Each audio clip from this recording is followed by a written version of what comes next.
Okay, so welcome back.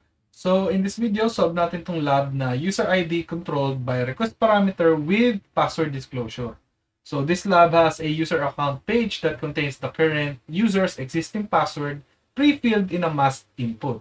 So to solve the lab, retrieve the administrator's password and use it to delete the user Carlos. And we have here credentials again, Winner and Peter. So accessing the lab, and let's try to log in again using Winner Peter. We see here na we have an email field to update the email and also the password to update the password, no? So this is very dangerous kasi pre-filled yung password. So if we look at the HTML neto and look at this specific field, makikita mo yung password here, no, na nakasulat Peter. So if we try and change this into administrator, makikita natin yung account credentials ng administrator user.